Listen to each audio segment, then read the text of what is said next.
So, Guild Wars. What is Guild Wars? What is Guild Wars 2?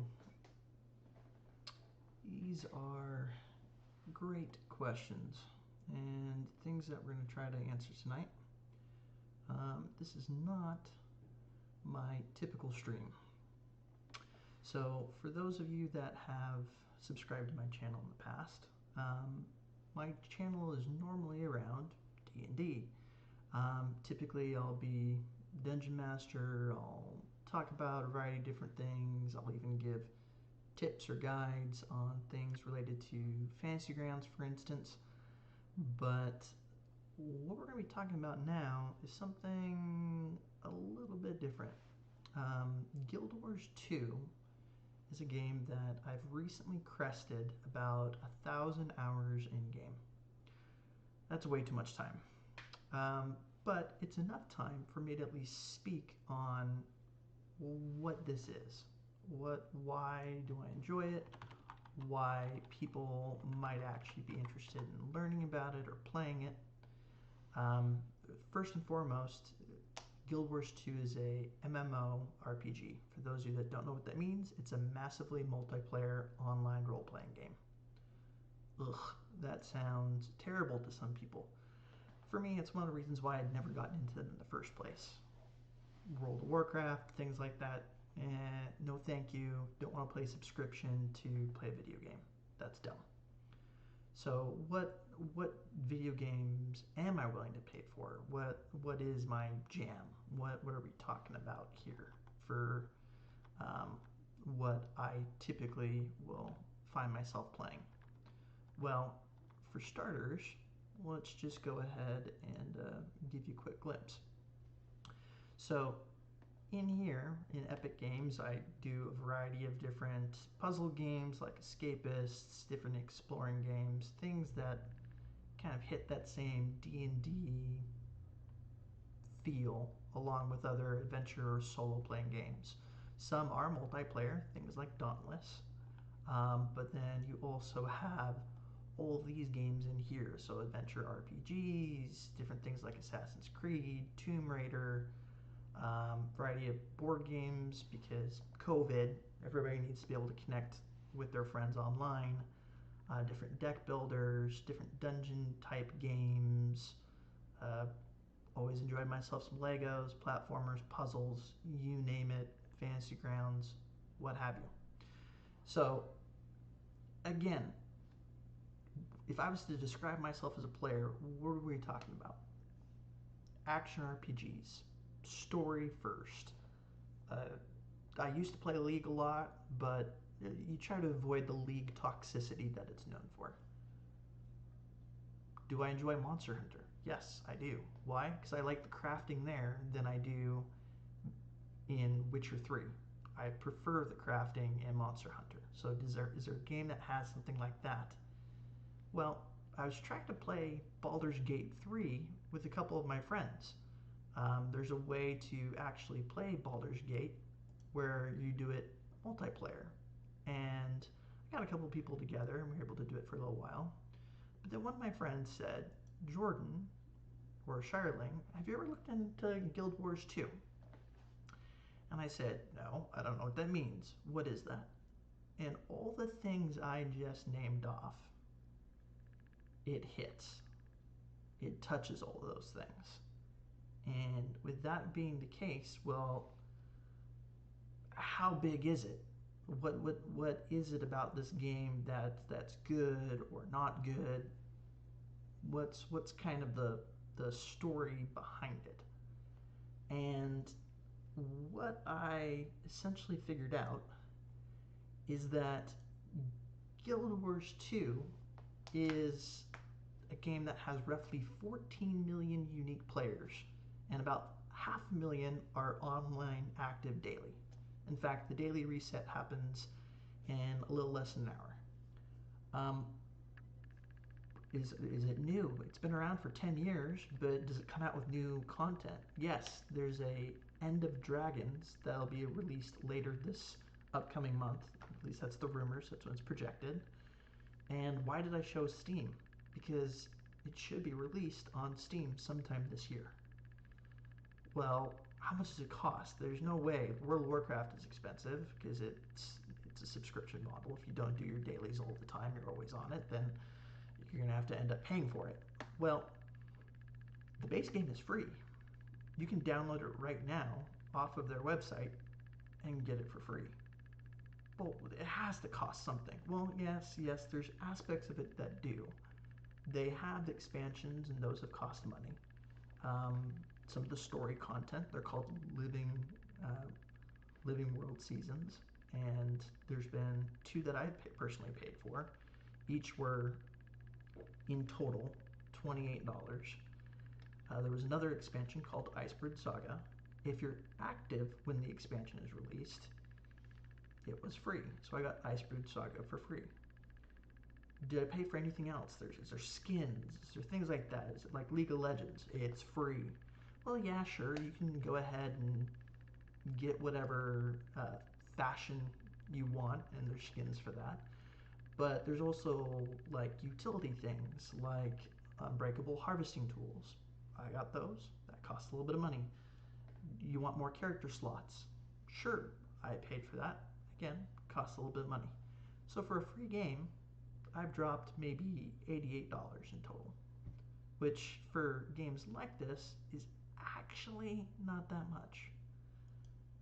But what is it customizable? Yes. Your character has a variety of different races. You have Asura, which are kind of like these small scientist goblinoid type things. Sylvari, which are these plant druidic, think almost like an elf. You got your typical humans. You got Norns, which are kind of like frost giant-esque characters. And then you have Char, which are a militarized race that kind of looks like a cat sort of situation. Okay, so you have 5 different characters. Besides the look of it, does it do anything? Yes. In the base game, you have a personal story. That personal story will be customized based off of both your race, your profession, and a variety of unique story element choices that you pick.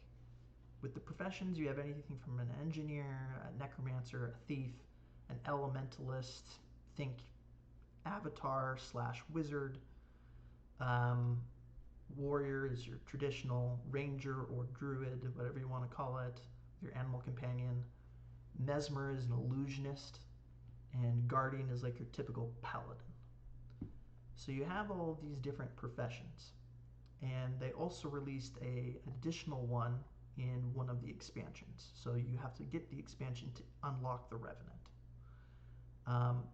But with each of those expansions, in the game, like I said, crafting is awesome. So I have each of the different races, each of the different classes, and within those, I also have each of those particular characters will each be a different crafting discipline, so I can make whatever I need to make. So it can be really customized, especially since those personal character options that describe your actual personality and things like that, there's 5 different questions with 4 options each. So that's 625 different unique possibilities. So you can really make whatever the heck you want in this game. So it's great that I'm kind of talking about it, but as a list of top 10 things that a new player should know, the best thing is to actually look at the game and figure out, okay, what does it look like? Is it something I want to play?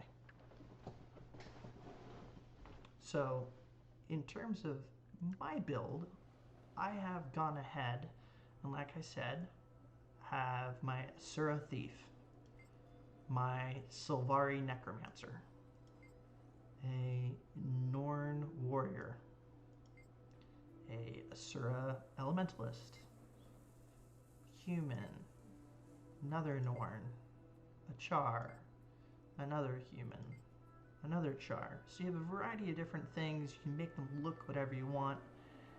And as you play, each one of these characters all, when you start out, comes in their own home environment, their own personal story. And as you progress through it, you continue to expand to see more and more of the world. So if we're actually going to break into this game, is it all just story? And the answer to that is no, it's not. There's PvP if that's your jam. It's not mine. For other people's, they really enjoy it. I personally enjoy World v World. World v World is a lot of fun. It's like PvP, but as the name of the game suggests, Guild Wars will have the PvP elements show up with guilds fighting against each other in a very large open map environment. And in that environment, it's almost like a King of the Mountain sort of situation, or Risk, where either as small individual characters or in a large, what they call Zerg, or a large group, you will go out and on a regular period, it resets and you get a different color, but you will capture territories by breaking down walls, going into an area, and capturing a key point. That point will typically have some sort of thing to fight. Commander, set of guards, something. And that is an NPC. But outside of that, you have these other colors that are all seeking to also capture that point. So you're continually fighting back and forth to capture as many points as you can across all these areas. This area is the red area. This one is the blue. This one is the green. And this one is a free-for-all zone where there is no one color that's in better positions than the rest. So World v World, if you like Risk, if you like really that PvP Zerg mentality, it's like playing Star Wars Battlefront, and again, you're one of the individual units. Outside that, we mentioned guilds. It's very easy to get into guilds. Guilds, you pretty much get an invite because you ask someone, hey, what guild are you in? And you can get invited to them. Very, very easy to get into. Very helpful. You can always talk to them. And when you do, they typically will help you out a lot. There's ways to communicate with your friends. There's an inventory system. There's your actual characters where you can customize your equipment, and you can have multiple equipment builds that you can change between. With those, I'll explain that a little bit more, probably in a different video. But for new players, there's a lot to learn and do. But kind of the key takeaways that I would say is that with all these different game modes, there's something for everyone. And the more that you kind of learn and explore different things, I recently got into dungeons. Everybody always gave dungeons a hard time. Oh, they're useless, nobody uses them, nobody does them anymore. There's key aspects of the story that I would have missed out on if I hadn't started doing dungeons. And because of that, they're actually quite interesting and a lot of fun.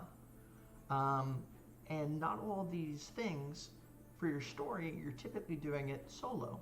With dungeons, you can do it with a group of 5 people. Sometimes strangers, sometimes your friends. Depends how you want to party up. But if I was going to number my 10 takeaways, my top 10 things, the very first thing that players kind of need to figure out is as they explore their home areas and they go around, they're going to see a couple of very important aspects. Any of these things that have the icon with the bag, those will go into your bank or your inventory. The trading post, I'll talk about a little bit more. But for every one of your characters, they all will have what's called a unique home instance. Your home instance is a personal spot that you can go to get resources if you have purchased with in-game currency various nodes that you can collect resources at, or you can collect different things like these cats, for instance, that are all over my instance that will do different things. You can also have free harvesting things like from this winter event I have over here, or you have a small garden over there. There's just a variety of different things you can go around, explore, and do. And like I said, this is an Asura, so we have a little bit of sort of a scientist mentality. But there's a couple of major hubs in the game where you can go to craft and do different things. One of them is your home environment. But personally, what I like to go to is go to the Eye of the North. This is an area that won't be available to you until you get to level 80. Well, why are you telling me about it now? Because a lot of new characters will sometimes just get a level 80 booster for free to try out a new class. And when they do that, there's an item that you can get that allows you to travel to this area. And this area is very much a hub that you can go to if you, again, fully trick it out to get almost every merchant, vendor, and thing that you will need. But even more so, that tome will get you connected to sort of like a waypoint system. Sort of like how in Assassin's Creed you want to go up and get these waypoints. In Guild Wars 2, you use the Asura Gate network to act as a bunch of waypoints. And with the Eye of the North, it can, if you use it, can go to your home area, a couple other different areas, as well as any starting area capital. So this is the Asura, this is the Norns area, this is the Silvari, this is the humans, this is the Char, but this is really the world capital, is Lion's Arch. So from each of your starting areas as a level 1, you can find your Asura gate that will let you go to Lion's Arch. Lion's Arch will then allow you to go to every other starting area. So using those Asura gates, again, tip 1, will get you anywhere you need to go. And once you get to those different locations, you will be able to look not just in that particular area of the map, but you'll also be connected to all of these other regions around this entire world. And to say that it is massive is a huge understatement. And so as you explore and see all these different spots, those gates will get you to jump to those different locations. This is where we started in Ratasum. And we jumped all the way over here to Lion's Arch after using that item that was in my inventory, which let us jump to the Eye of the North. So these waypoints right here will let you teleport. Typically, they will only be visible when you've uncovered them in the map. So, number 1, the surrogate networks. Very, very important. And as part of that, also, if you can get these portal tomes, they're a way to navigate around without having to pay that in-currency fee to jump there. But if you don't know how to get these things, down here in this chat window, which I will move my camera real quick. over here to the opposite side. Down here in this chat window, there's a little wiki spot where you can type in. If you want to share a waypoint, for example, you click in here, you click the M key, pulls up the map, and if you shift click, it will drop that waypoint into the chat. If I clicked enter, anybody could click on that and go to that spot. But when you do slash any number of letters, so P would be talking in a party, whisper would be talking to one of your friends, if they're online, slash S is just talking in general, just so anybody can see it, any number of different things. But slash wiki is very helpful because if you are trying to build something where somebody drops an item in there and you're going, well, what is that? If you do slash wiki, what it will do is it will actually pull up in an internet browser what that item or location is. So, for example, with that particular tome, well, how do you get it? Well, you purchase it using this in-game currency called karma and some gold. And you can purchase it in any of these different maps from these particular vendors. And if you want to find them, again, click it, use the wiki, learn how to use the wiki. Slash wiki is #1 your friend. So Asura Network and the wiki are going to be key for everything that you're doing. I'm going to drag my little image, my camera back over to where it needs to be.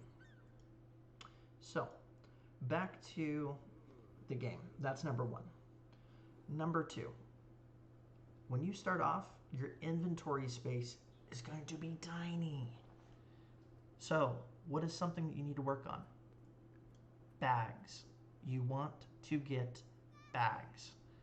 20 slot bags, 32 slot bags are huge. You're most likely going to start off with 4 slot bags and 1 starter bag. The starter bag is going to be 32. So you're probably going to have about roughly 40 slots. Maybe it'll be kind of tight. And with that, well, you're going to get all these random items. When you go in a fight, you're going to get all sorts of drops. Are all of them worth something? Are they worth money? What do I do with them? Well, if you have anything that you can deposit, you can click this button right up here where it says deposit all materials. And if you have any materials that can go directly into your bank, they will. And with that, what type of materials are we talking about? We're talking about anything from, with that crafting, it could be wood, it could be some sort of ore, it could be silks, it could be animal parts, any sorts of things. And with all these materials, when you do deposit, it'll start to stack up. And the max number that you can have of any material is 250. After that, they start stacking in your inventory. So that's again why bag space is huge. But another thing that you can do, this is my tip #2, outside of looking for bags, is to use your extra character slots, your extra characters, to be a bank. If you're not playing them as much, open them up, use their inventory, because the information that you get right here talking to this bank vendor, this bank is your shared inventory across all of your characters. So you can take some of your equipment, move it into there, and then transfer it to a different character. So extra characters use as banks. Third piece of advice. When you're playing through the game, the very first time you're going to have a story journal. This personalized story, like I mentioned before, is based off of 5 choices, 5 different questions that each have 4 options. These these things right here will build out a story that has a variety of sections to each chapter. And as you go through it, it will generate a unique experience. And it continues to do that until it gets to a part where you have to choose a faction, not a guild, a faction to join in a fight that is happening in the game. As you play through that story, you might be tempted. I don't have a mount. I want to get a mount. I keep falling and I fall and I die from fall damage. I really wish I had a glider. If those are things that interest you, mounts are only available if you have the Path of Fire expansion. Glider is only available to you if you get Heart of Thorns. So, if you want to get those things, sure, get the expansions. I know I have all the different mounts, whether we're talking about raptors that can jump far, if we're talking about springers that jump up, there's flying mounts, there's mounts that blink, sort of like Tracer from Overwatch, there's ones that help you travel in and above water. There's all sorts of different things in terms of what those mounts can be. So when you have these things, you might be tempted, like myself, I gotta get the mount. Play through the story as is. The very first part of the story, the free version of the story, was designed without mounts, without gliders. So experience it the way it was originally programmed, the way it was designed. Outside of that, you want to do your dailies. What are the dailies in this game? What does that mean? When you log in, I personally will go ahead and do some harvesting of various resources. I will go ahead and find a way to harvest or mine things that are very unique. And then once I have those resources, I will go ahead and, oh, wrong station. Once I have those, I will go ahead and come in here and craft specific things that can only be crafted once a day. So with those particular items, they're time gated.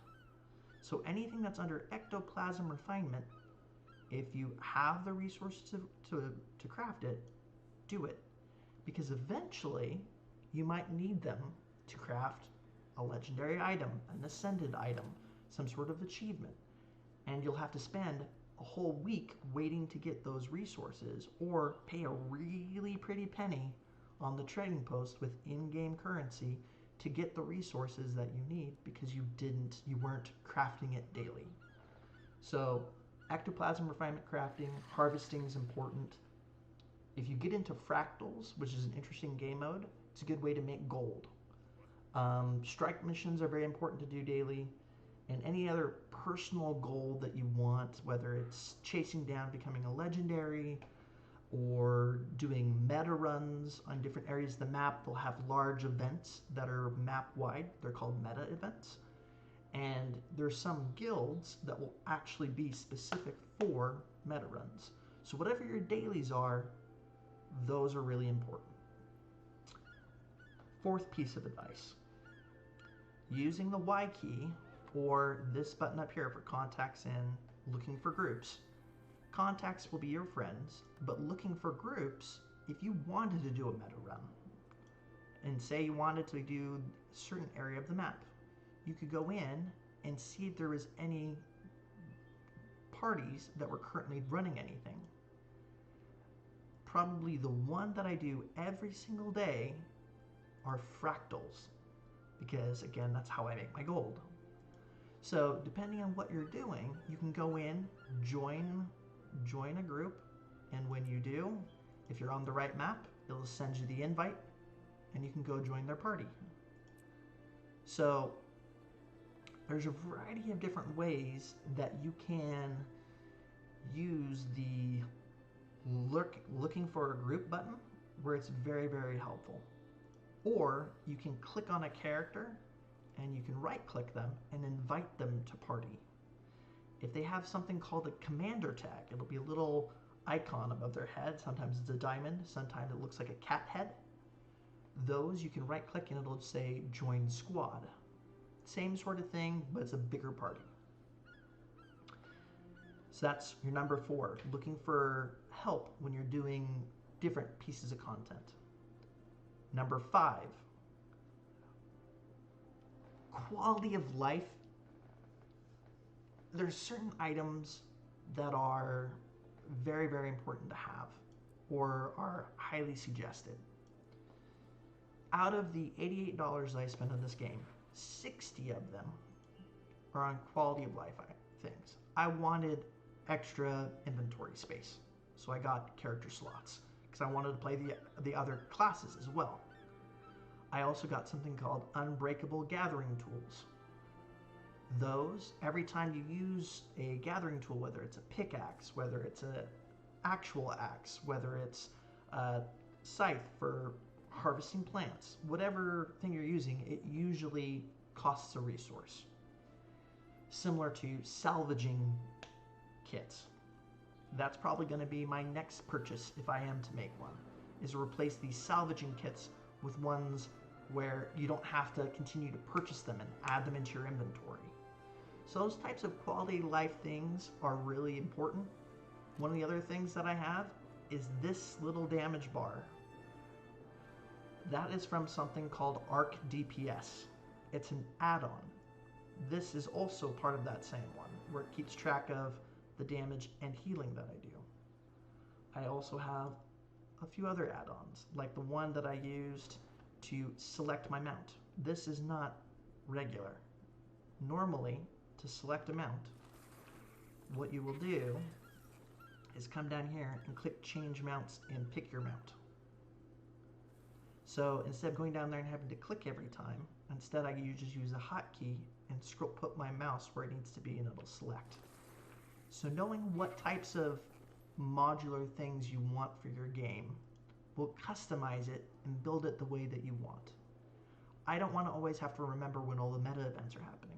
So I have a meta timer that comes in through an add-on called Taco. So any number of different add-ons, you don't want to do too many because some might impede on the open license, the open content licenses that are currently in existence with Guild Wars. So you'll want to check what they are before you add too many, because you don't want to do anything that's not kosher, not on the rules. But doing those quality of life things to tweak it just the way you want really adds to the game value. So it's okay to play around with those. Number 6, like I said, joining a guild. It's called Guild Wars. Join a guild, build up a guild, make one that if you really want to, make your own guild. I have friends that have started guilds and they go from the very, very small ones to guilds that I've joined where this is my World v World guild and the leaders in here are very, very nice. And in terms of the types of things that you do, there'll be weekly missions and races and things that you'll do together, and there'll be shared inventory and consumables that you guys will be able to look at and use and all sorts of stuff. So the actual guild aspect of Guild Wars 2 I've found has really improved my experience with the game. Number 7, when I talked about crafting before, crafting, if you were to actually build something, I'll see if I have anything in my inventories that I can refine. But the crafting process is actually pretty cut and dry. I actually like it quite a lot. So if you have the things that you need in order to craft something, it'll tell you how many you personally have, and then it'll go ahead and craft it and add it to first your inventory, and then if you deposit it into your bank. So as you're going through and going, well, why do I care about maxing out my crafting? Once you've done your first playthrough of the story, you should have a lot of materials. You actually should have a fair amount of currency. I think I had, because I was salvaging everything that I was getting when I wasn't personally using it on my character, I had upwards of 100, 150 gold. So when I wanted to upgrade my crafting on a different character, I went from a level 1 character to, I can't remember exactly how big it was somewhere around like 20, 22, where I got 22 levels just by sitting down at a crafting station and maxing it out. And the beauty of doing that is you need to have those high level crafting abilities to do certain things. So when I'm talking about crafting, what types of disciplines are there? There's everything from heavy armor, medium armor, light armor, your weapons, magical weapons, potions, tonics, decorations, consumables, all sorts of stuff. But how do I know what to do? I'll put a link for this guides up there, but it'll actually go through and it'll tell you exactly what you need to do and how much it's going to cost for you to go ahead and build up your crafting. And it'll go through and describe exactly what things do I have to buy, what things do I need to make. If I need to discover a recipe, what does it take? Which ones is it? How many do I need to do? That whole process very well explained on here. But again, you're crafting so that you can get items that are of different rarity types. What do I mean by rarity? Most items will drop either basic or junk, which you're never going to want to use, you just want to scrap or salvage. Fine, at lower levels, they're kind of necessary, nice. Same thing with your greens, your masterworks. But your rares and your exotics are the ones that even I have on my level 80 characters. But what you're shooting for is Ascended and Legendary. Why? Because number one, the stats that you have on your character affect your play. If you're going to be more of a support character, you need certain types of stats. If you're going to be more of a fighter or DPS, damage per second character, you're going to need certain stats. Legendaries are items that can be shared across all of your characters. And as a new player to Guild Wars 2, you have, by playing through the story, the ability to unlock with achievements this legendary item called the Prismatic Champion's Regalia. It's a trinket, and on every single one of my characters, I have this. And on every single one of my characters, on multiple builds, I can change the stats, all by acquiring one item. So this particular one has power, precision, vitality, ferocity, and when I go to this other build, it's power, precision, ferocity. So one item across all of your characters with stats you can change at any time. I can go in and customize it and change up the stats. So getting these legendaries are very, very helpful, especially if they are any of these three items down here, since those aren't class restrictive. Certain classes use certain types of armor. So you're going to need to get a heavy, a medium, and a light if you want to get all the classes. Each class will only be able to use certain weapons. So if you have specific weapons that you want to use and you want to get a legendary, you're going to have to figure out as what that process is for a long-term goal, how to acquire said items. This is a legendary I'm very, very close to acquiring. It only looks like it has 4 materials. But if I show you how much stuff it takes to actually acquire said item, this is achievement based. This is fractal based. This is also achievement based off of an item you need to craft before getting the next item in the collection, before you craft that one, there's 3 or 4 items that get tiered up to finally become the legendary. And with that, all these items together with all the supplies that you need for crafting the different things, upwards of 1,000 gold. So in terms of acquiring said items, it is a long-term goal for crafting those items. But with that being the case, it is something that with crafting, leveling up as an early character, using those guides, quickest way to get 20, 30 levels, very, very simply and easy after doing your first playthrough. So again, that was a very long version for number 7. Number 8. Number 8, again, is that Asura gate network. Very, very, very important to use. Free to use, very helpful. Number 9. I showed you that map.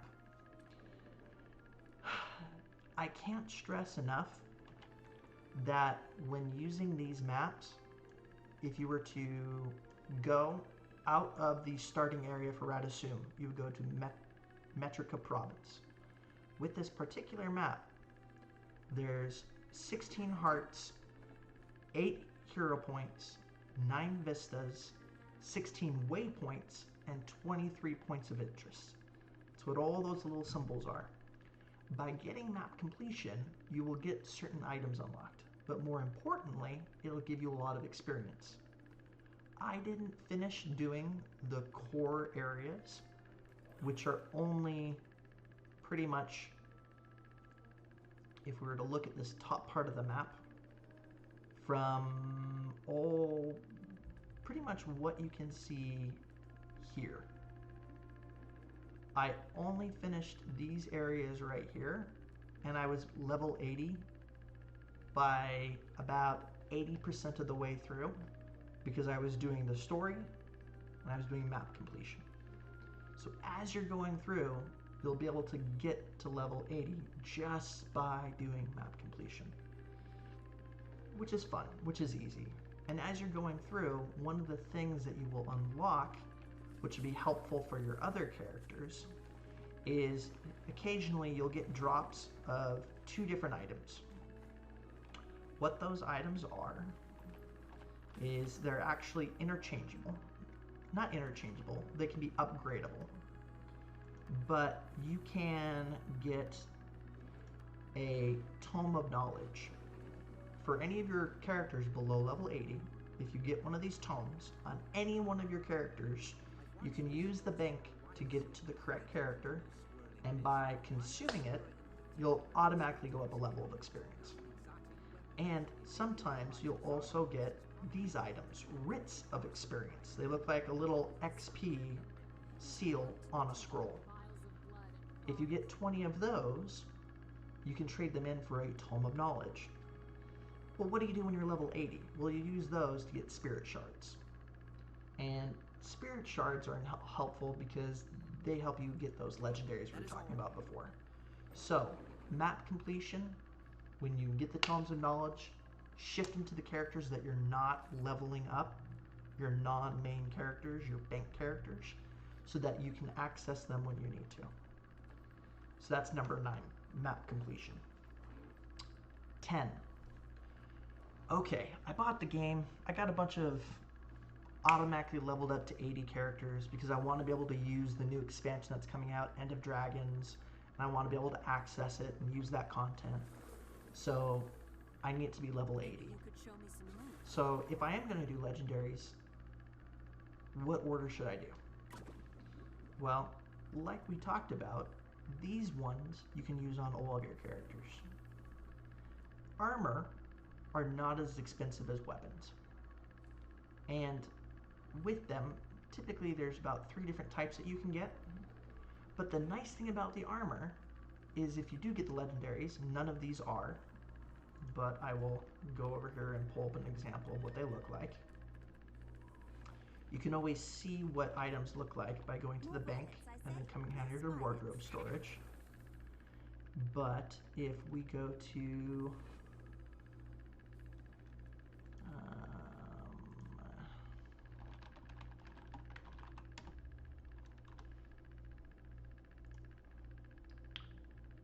search for perfected envoy.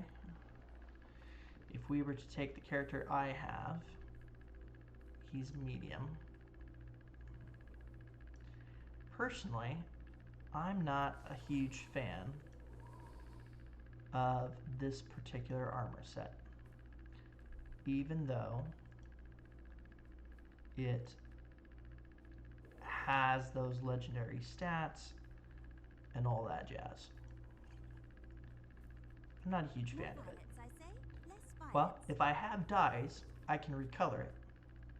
But more importantly, if I don't like the look of it, and I've unlocked a different,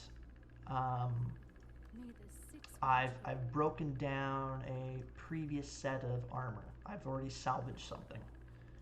Say I want to do, I want to take that, whatchamacallit, that legendary armor, and I want to go ahead and customize. I am so bad at making these guys look good, but say I wanted to customize what the guy would look like.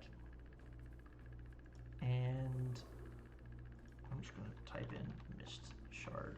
That'll make it easier to grab all the different things.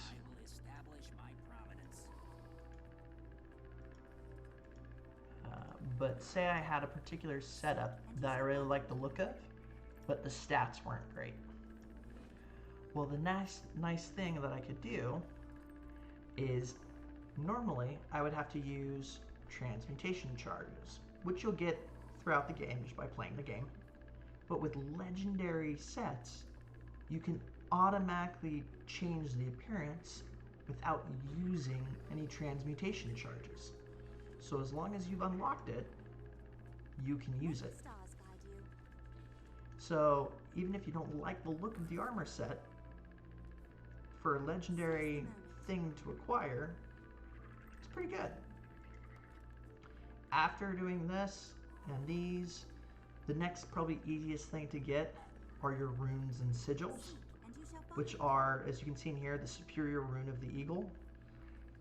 Those again would be fully customizable for stats, and you would put them in all of your armor pieces, or would be your runes, and your sigils you'd put in your weapons. And with those, the nice thing is once you do those, last thing left is definitely going to be your weapons. So that's normally the order of legendaries I would do if you were to do it. But again, you want to get done with your collections, your achievements, all that kind of stuff. But one of the other aspects that you need to know is why I showed you those rarities before. If you look at this, at the very bottom of the item, it says Soulbound, right above the price. Soulbound means that once I have worn this item, it cannot be used on any other character. When I go over this one, the legendaries are account bound. Your account includes all of your characters. So before you go taking something that you might have acquired in some sort of venture, maybe I really like the sword that I found, and I like the look of it, I like how it appears, I want to use it on one of my characters. Well, as soon as I put it on one of them, it's soulbound. So just make sure that when you're reading what the things do, before you start equipping things, you know whether or not they can be used. So rarities, order of legendaries, that's going to be my number 10. So overall, I want to kind of wrap this up. It's been a little bit of a long stream, but again, if I was going to run through the bullet points here real fast, just to kind of wrap up what this game is.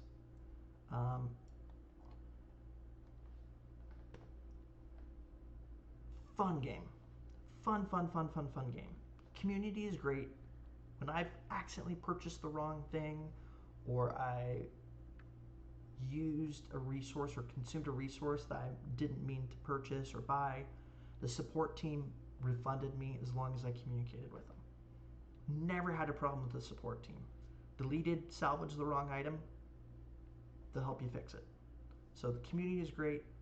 ArenaNet is great in terms of support. Each of those maps, even when you've maxed out your character and you go back, it'll level you down to the level of the map. And the best part is when you are in those starting areas, you're going, well, these people that have been playing the game for 10 years, they're never going to be back there. Some of your dailies will require you to go to those areas to mine things, to do meta events, to do all sorts of stuff. So you'll be running around, and some character that will have a mentor tag, it'll look like an apple over their head, will teach you how to do things, because that's the type of player that they are. They just want to mentor you. They want to assist you, and they're a higher level character. They'll answer questions just in the game. So it's both challenging, it's helpful, the community's great.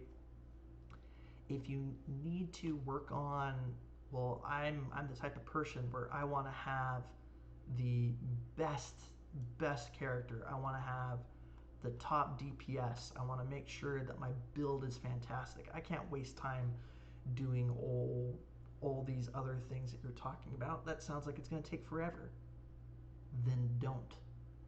What you can do instead is you can use all sorts of websites that have been developed. Again, I'll have these links in the description to build your build. You want to have a guide on a specific build because you want to optimize your character. Great. Pick your type of character with the class. They also have like a subclass. It's called a specialization, an elite specialization. You don't always need to use one, but when End of Dragons comes out, you'll have your core specializations, 2 elite specializations. When End of Dragons is released next month, there'll be a 3rd elite specialization. So you have the ability to really do whatever the heck you want. And once you figure out what that is, it'll come in and it'll tell you these are the types of gear that you want to have. These are the types of stats that you're going to want to build it with. These are the types of weapons. These are the types of food or utilities you're going to want to use. When you build up and unlock things at the different levels, you'll be able to unlock certain traits to customize and give you passive buffs to the way that you're playing the game. Snow Crows is a good build website. Meta Battle is also a great website. So depending on what you want to use, there's really something for everyone. And if you're just going, hey, I need to farm and I need to farm quick, I'll put a link for farming as well. Because at the end of the day, the game itself is really a lot of fun. And whether you're chasing achievements, chasing legendaries, coming in because you want to role play a little bit with some of your friends. I've accidentally run into people that were role playing a couple of times, and when I did, they would just be pretending that they're going on a mission, and they would be talking in character, and they'd be doing all sorts of stuff, and it was just funny. But if you ever run into problems, shoot me a message on Discord. Go and look up a YouTube link on how to do a jumping puzzle. There's all sorts of stuff. And like I said before, whether it's weapons, customizations, each of your abilities you can build and tweak to what you want. And when you have your different weapons, when you switch your weapons, your different attacks change. So there's lots of different things that come with this game that make the combat interesting, the progression interesting, the crafting is great, but overall, I got into the game and I just couldn't figure out how to stop. So, is Guild Wars 2 going to be right for everyone? No, it isn't. But is it something that you'd probably, I would think the majority of people that have been stuck at home in COVID that if they like action RPGs, if they like different things that involve crafting or group content and don't have a toxic community, 14 million people playing this game. Give it a shot. But anyway, that's my 2 cents. So, if you're interested in playing Guild Wars 2, feel free to look me up online, send me an invite, send me a friend request. My particular contact is going to be theshireling.6978. So, again,